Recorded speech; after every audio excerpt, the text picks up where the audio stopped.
Hey y'all, welcome back to Sunnyside Sovereignty. I hope everybody is having a beautiful, glorious day. But I'm here to dive more into what the definition of sovereignty is, okay? So I looked up the actual textbook online definition of sovereignty, right? A self-governing state, supreme power or authority, the authority of a state to govern oneself, okay? So supreme power or authority, supreme. You are a supreme being, right? I'm not religious at all. I grew up Christian, okay? Super Christian. I was in church 3 to 4 times a week, okay? Tuesday, Thursday, Sunday, double shifts, okay? But they said God made man, woman, right? In his image, in her image, right? I'm a firm believer that the creator has to somehow take on both energies of masculine and feminine, because here on earth, right, how are human beings, how are animals created, right? There is a masculine principle, there's a feminine principle. They come together in unity and harmony, and they create offspring, right? So God energy, goddess energy, if we are made in the image of God, okay, of the Most High, the Creator, we are also supreme beings, okay? So that phrase, through all things Christ strengthens me, or something like that, is what I'm kind of getting right now, that vibe.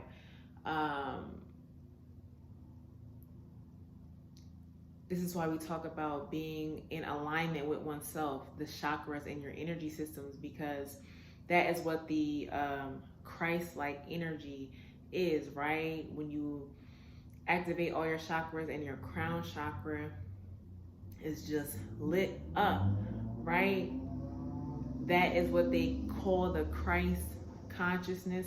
I don't know what it's called in other religions per se, okay? But even though I'm not religious, I often still turn to biblical references, because I'm just a firm believer that whatever resonates, however the message comes through, whether it's through the Bible or whether it's through the Quran. My sister converted to Islam at one point in time. My niece's father is Muslim. One of my good friends was raised Muslim. So I do crack open the Quran occasionally. I've studied a little bit of Buddhism, Ifa, okay? And for me, that's what it means to be sovereign, right? This is my point. That's what it means to be sovereign, that I don't need a particular group, organization, or political group, anything like that. I don't need them governing me, telling me what is right, what is the truth, when I can do that research for myself and find what resonates for me. And I find that I find similarities in a lot of these different ancient texts, okay? And so here on this channel, that's what I am encouraging you to do. Find what works for you. It's not about what your parents told you was true, what your teachers told you were true, what the government told you was true. It's what's true to you, okay? And as long as you're not harming anybody in the process of your journey, you need to do what's right for you. And so, sovereignty, a self-governing state. All of these wars, politics, it all stems from these different beliefs. I believe that we need to be in control because we're this most powerful group of people. We have all the resources. We need all the resources. We have all the power. We're the right ones. We're in the right, okay? When we all are sovereign beings at the end of the day, and we can coexist as long as we respect the God or goddess within another being, the sovereignty within another being. Don't impose your beliefs on somebody else, okay? That's all this is about. So the root word of sovereign is reign, right? REIGN, reign. What does reign mean? It's a period which a sovereign ruler takes the office, holds the office. So this is you stepping into your divine authority, your divine seat, taking the wheel back from somebody else, taking the wheel of your own life, taking control, taking your power back. So how do we do that? How do we do that? That's the point. First, it's a lot of unlearning. You have to ask yourself, are you happy? First of all, I think that's the first question you have to sit down and ask yourself. Are you genuinely happy? And happiness looks different to everybody, right? Some people living in a 10-bedroom mansion might make them happy, right? That might make them happy. Somebody else having a farm, living on a farm with a bunch of goats and horses might make them happy. Okay?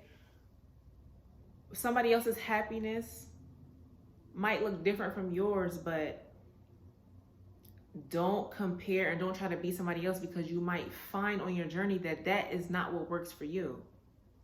So are you happy? Where are you? And I find that a lot of times in our adult life, we realize we're not happy because a lot of people are working jobs that they hate. They're working 12-hour shifts, 8 to 12-hour shifts every day with no days off, dreading to clock in the next day, okay? People are in relationships where they feel stuck and controlled, where they don't feel like they can be their authentic selves in these relationships. So there's layers and levels to it. But when you sit down and ask yourself, what makes me truly happy? A lot of times people skip over it. Well, what makes me happy doesn't bring the money in that I need to make a living and to pay rent and buy gas and buy the groceries every month. So why does it matter if I'm happy? Happiness is not a factor when I'm concerned about day-to-day survival. And I'm a firm believer that you have to follow your heart, and whatever it is that you love to do, automatically when you're in alignment with your highest self, with your happiness and authenticity, there's no way in hell that you can't bring in money and profit off of that. Will it take time and work? Absolutely, dedication. But if you can wake up every day and go to a 9-to-5 job and do things that you dread doing every day and put in that level of effort and work and time and energy from 9 to 5 or however long you're there, you can put that same time and energy into what it is you love to do and bring in double, triple, 10 times that. It's just about the dedication and being in alignment with your heart's true desires and being on that vibration. I think the world would just function in a more balanced state if everybody were tapped into whatever skill, talent, hobby they did. Like, it just reminds me of like a big marketplace trading. Like, all right, I'm growing oranges and bananas. That's what I love to do, whatever the case may be, right?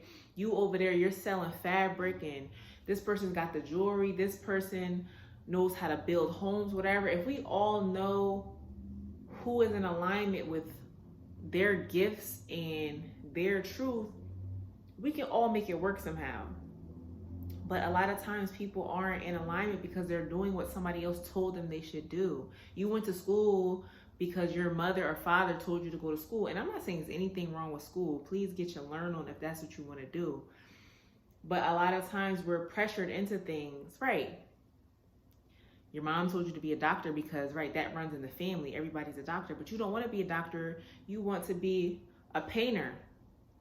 But that's foreign to your family because you have a long family history of well-known, high-paid, high-profile doctors. So to them, you're an embarrassment because you think you're going to make a living off painting, and you might be the next Frida or, you know, the next Picasso or whoever, any famous painter like Basquiat. I don't know, like, you know, so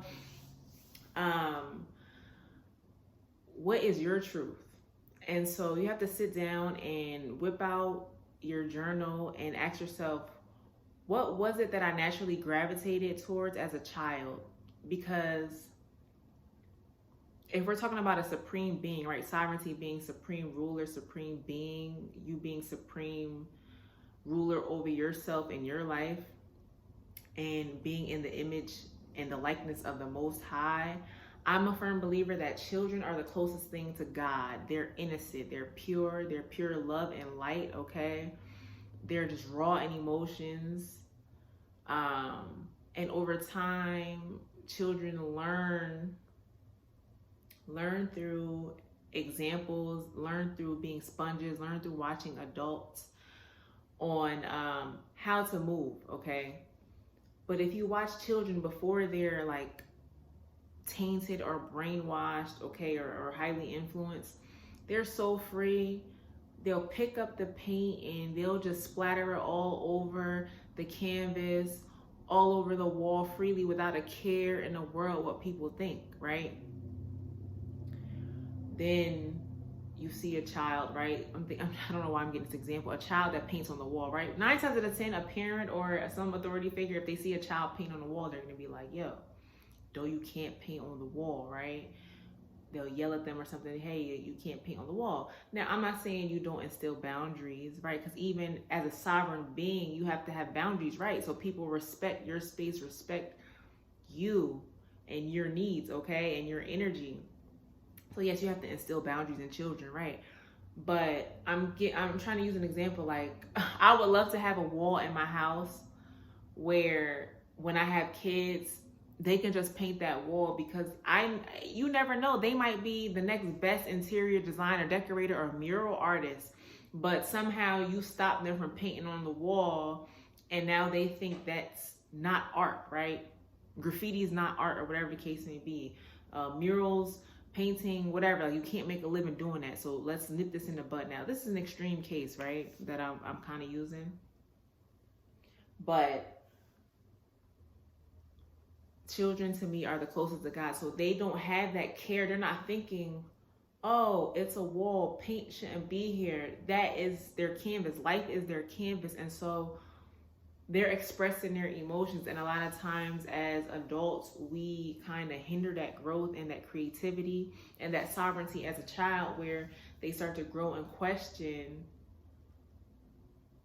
what it is that they want to do, or who it is that they truly are called to be in their purpose.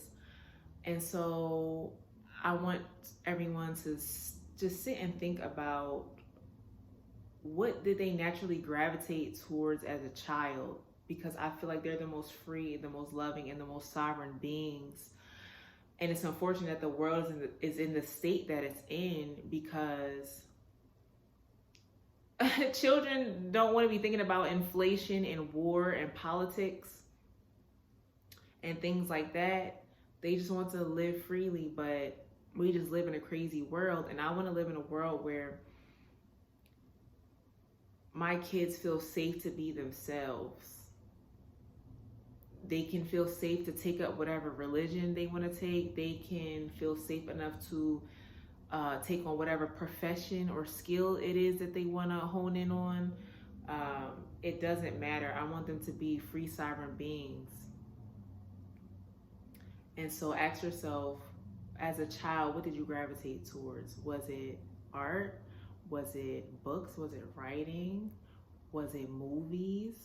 Was it camping in your backyard? Okay. Was it playing and talking to animals? Okay. What was it? Did you like to play in people's hair all day? Okay. Are you meant to be a hairstylist? A chef? Did you like to taste food or help your parents cook meals? Like, what was it that made you feel truly, truly free? So, what is sovereignty to you?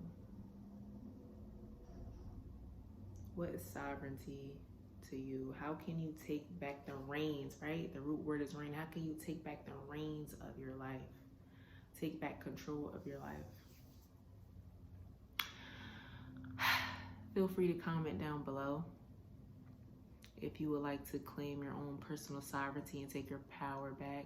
Type down in the comments below, I am a sovereign being.